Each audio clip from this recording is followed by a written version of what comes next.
السلام عليكم ورحمة الله وبركاته. استنوا لا تقلب الصفحة، لأنه بهالبوست العجلة بتكون فيها ندامة. هذا الفيديو لإلك أو لإلك إذا كنت تؤمن بالله واليوم الآخر. هلا إذا ما بتؤمن اقلب الصفحة واطلع، الله يهدينا ويهديك. إذا بتآمن يمكن يكون كلامي هالكم دقيقة يغير حياتك تماما. أعطيني دقيقتين ثلاثة بس من وقتك، وبوعدك إنه ما يكونوا من أسوأ الدقائق اللي مروا عليك. بالقرآن الكريم بكرر رب العزة جل وعلا مرتين أن اليوم في التوقيت الإلهي يساوي 1000 سنة من سنواتنا نحن.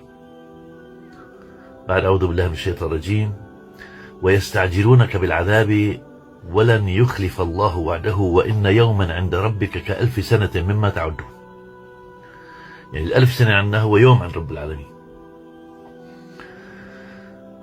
هلا وكمان في آية أخرى يعني مشان ما نطول البوست، انتبهوا شو السؤال اللي بينطرح على الكافرين يوم القيامة. قال: كم لبثتم في الأرض عدد سنين؟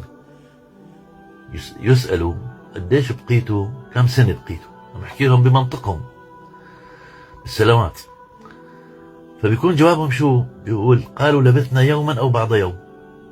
فاسأل العادين، يعني نحن حاسين انه نحن بقينا يوم او بعض يوم، لانه هنيك بالاخره صار احساسهم بالزمن مختلف، صاروا يشوفوا حياتهم كانت يوما او بعض يوم. طيب تعالوا نحسبها شوي. سيدنا نوح عاش 1000 سنة او يعني تزيد او تنقص، خلينا نقول عاش يوم كامل وفق الزمن الالهي. يوما هو ك1000 سنة مما تعدون، يعني يوم بالتوقيت الالهي عاش سيدنا نوح.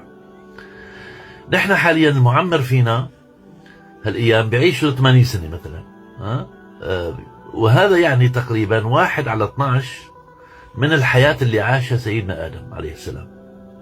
يعني عمر سيدنا آدم عمر 12 معمر من معمرين هذه الأيام.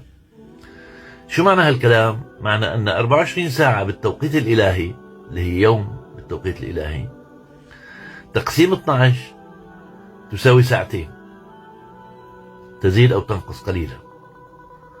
يعني المعمر فينا هالأيام بيعيش ساعتين بالتوقيت الإلهي. تخيلوا، ساعتين بس. كل هذا الحرص على الدنيا وكل نسيان الآخرة والركض والمنافسات والهموم، كلها ساعتين بس.